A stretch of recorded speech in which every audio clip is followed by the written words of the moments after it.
It's Saturday, 30th of September, 2023. As the little rhyme goes, 30 days has September. That means tomorrow's October. That's crazy. Well, I got the tank home, as you may have seen last week's installation here. And you can see that it's not desperately heavy because I unstrapped it and moved it to the side of the trailer by hand. But it is pretty heavy. I think it weighs about 500 pounds, which is capacity for my little tractor. It won't just deadlift it, but I can curl it. I've already tested that. So what I'm going to do is just get up here, curl it, and get it down on the ground. The tractor lifts better low than it lifts high. And just a note, if you're going to try this kind of thing, don't lift it and slide it off the trailer, because if it's too heavy, you could tip the tractor over once it comes off the trailer. So you have to know that you're carrying the entire weight of the load before you leave the trailer, so that you know the tractor is not going to tip over, because it can. And so I'm going to put a little strap. We'll put one of my straps here on that top thingy. There's a stirring mechanism for the milk in the top. So I'm going to put a strap on there, get the tractor up, and then hook the strap to the forks, just so that the tank doesn't roll forward. And I don't think it'll roll backwards. There's no reason for it to pivot because it's not really top heavy. So we'll get at that instead of just talking about it.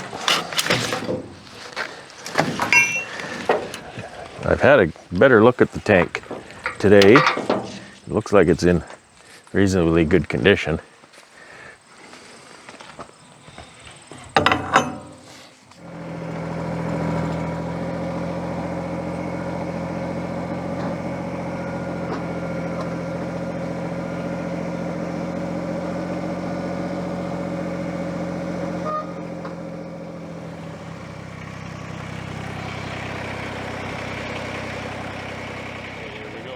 I have to have the tractor four-wheel drive because once I pick the tank up, the hind wheels don't have any traction. It's a good thing I'm on here. Can offer a lot of ballast. So this is all it'll deadlift. Doesn't even move it. And then I can curl it.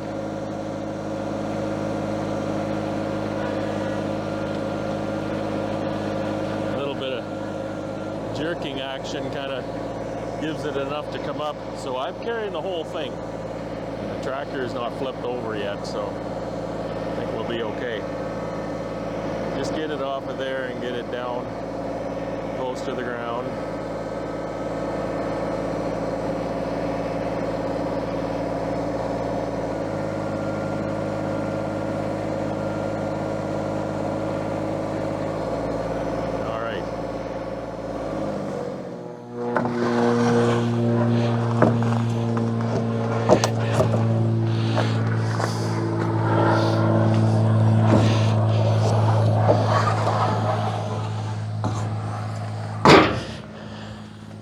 If you watch my channel, you know there's a lot of aircraft go over.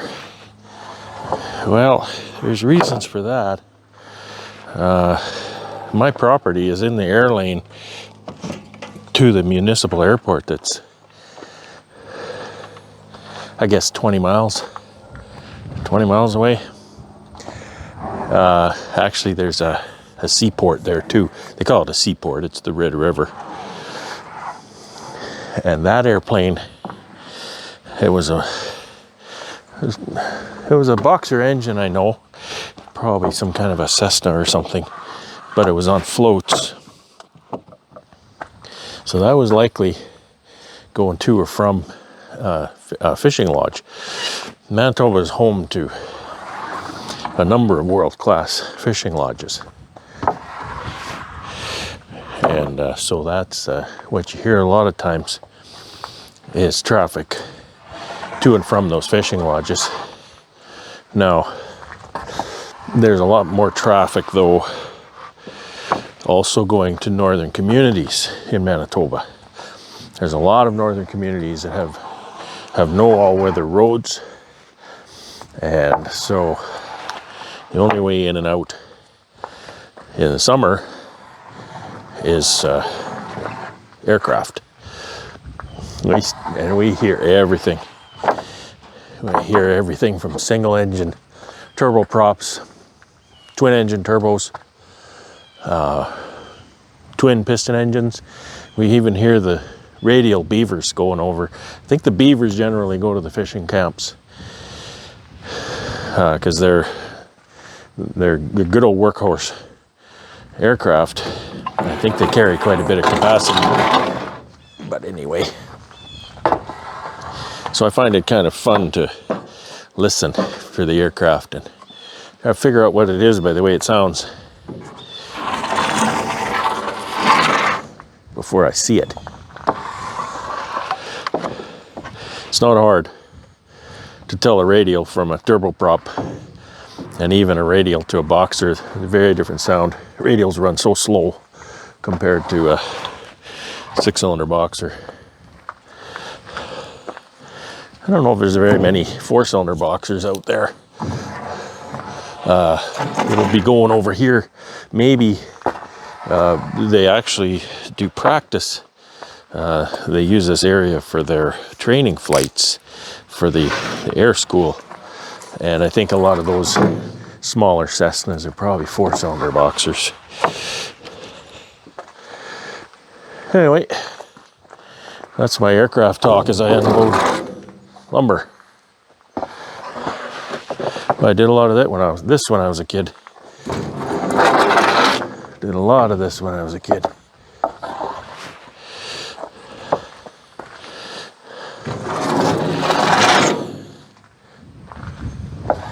We ran a bit of a lumber mill when I was a kid. So that was my summers, handling lumber.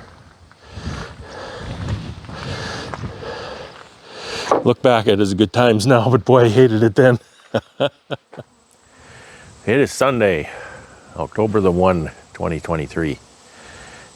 You may hear a note of disappointment in my voice. You know, I'm more of a fan of summer than I am of winter, and this is one more inevitable transition into the inevitability of winter. And winter is a considerable change to what's going on here. So Sunday, it's definitely overcast, a little breeze. It's not too bad, but it's quite warm. It's probably it's high teens at least, encroaching on 20, which is extremely comfortable right now. We don't have the hot sun burning me, and it's not cold and drizzly or anything. However, there's a system coming, and we're going to get some rain soon. This evening, I think they said it's going to start. So, because of my workload has lightened up a little bit, I'm taking today off. I vowed to take today off.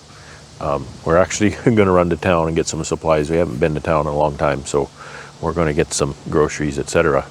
Got to feed the cats too.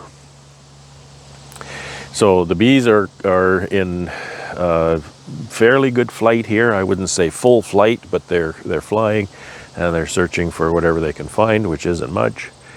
And a lot of what they're finding is actually on my syrup trailer.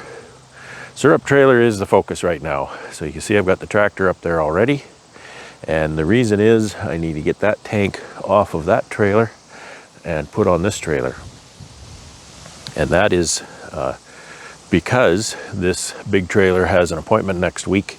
I need to run to Winnipeg and get some plywood on this trailer. And there's two 8-foot lifts on there. So this is a 14-foot trailer, so it's not quite big enough to put two end-to-end. It's 8 feet wide, but that includes the sides, so that would be difficult to get them side by side. Plus I've got my little hoist post there, which you can't see in the frame.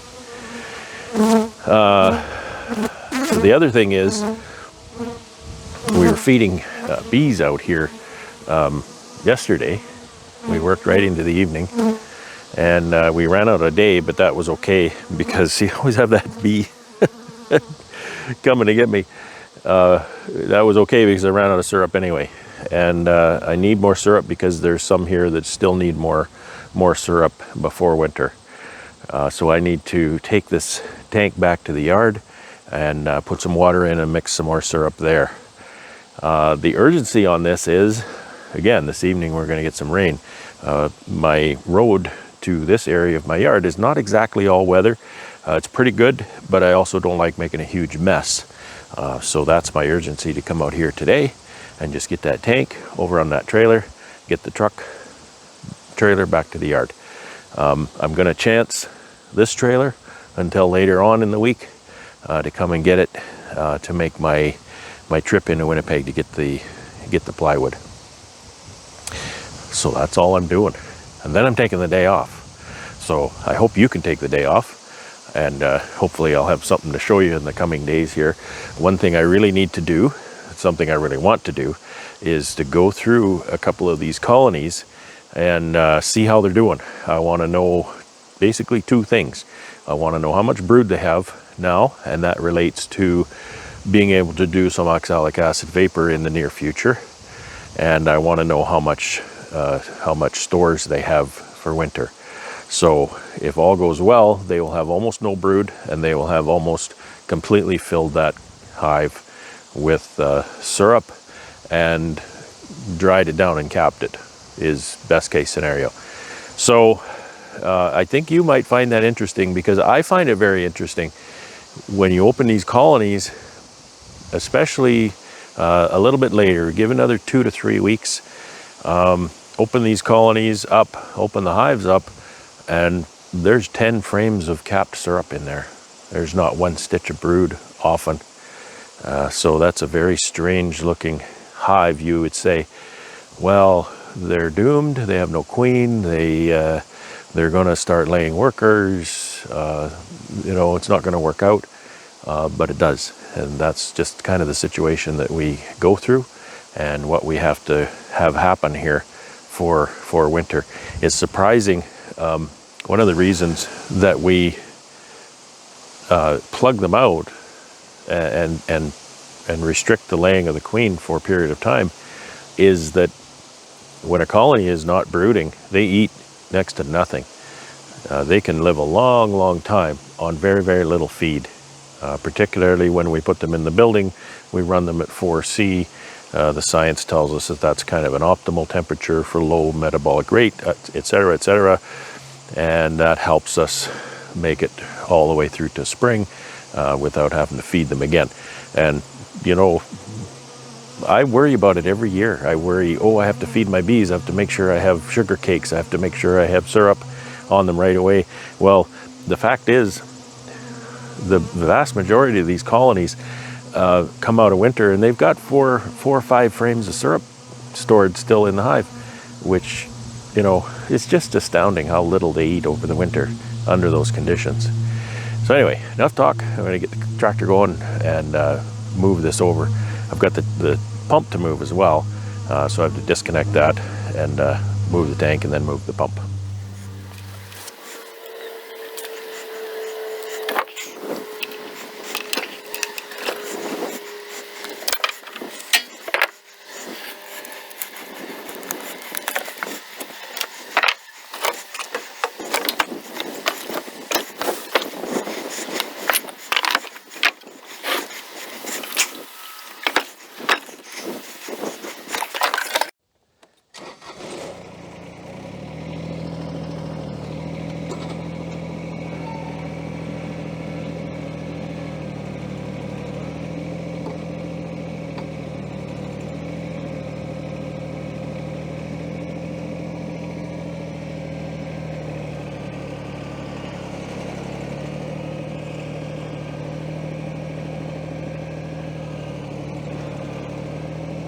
Normally I don't carry a load high, but I can't lift this very well. It's got some sugar in it, so I have to carry it high. I just have to be very careful. I'm thinking I want to turn it around though. I can turn it around by hand on the trailer.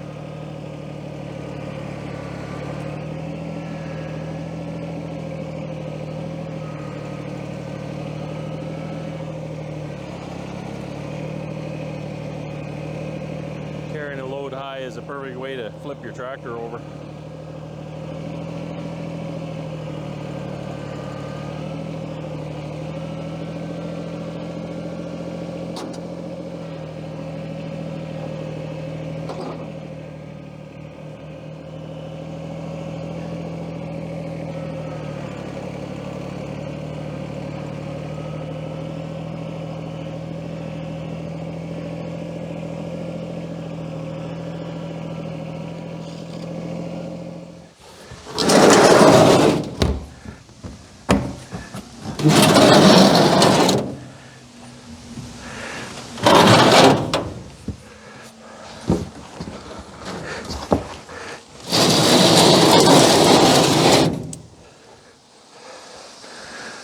It's got some weight to it. That's still probably near 500 pounds.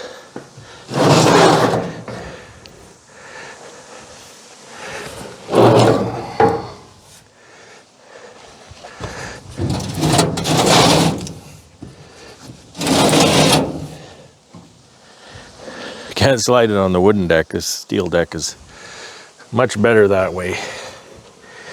Let's see.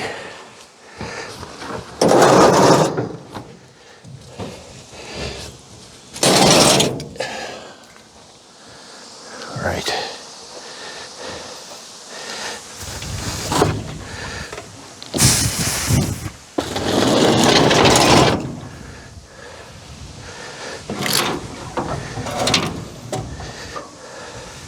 It's rubber feet on the pump.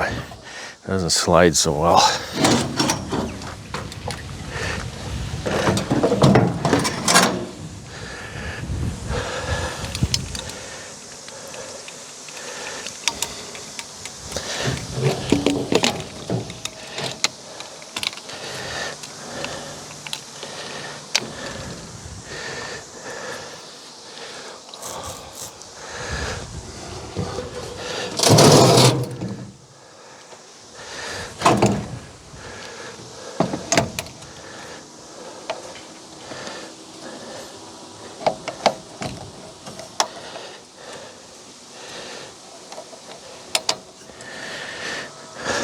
Okay, now I have to make sure I can get this set up to travel because I might want to go to the out yard. So it needs to go in a little bit yet.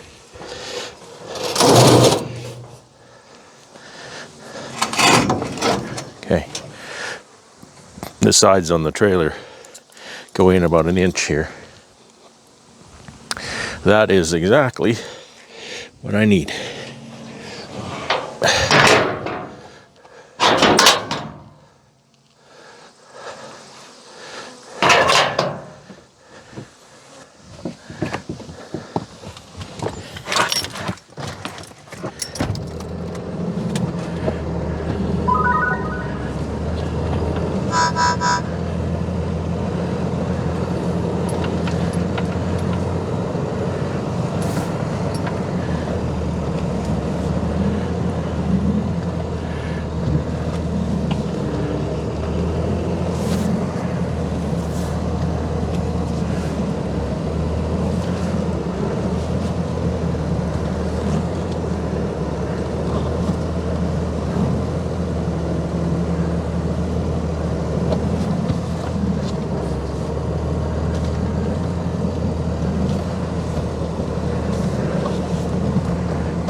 Next question I have is, how much syrup do I need? And that's a big fat I don't know.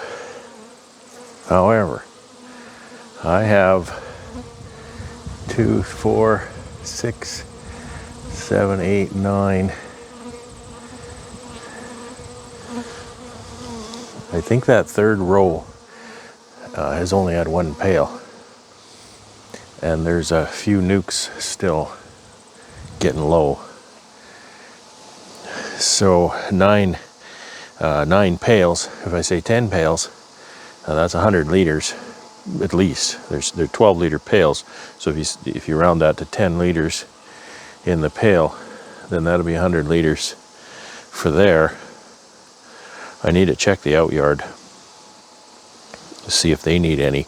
It's not a big burden to mix another batch. So I think I'm going to mix, I don't know.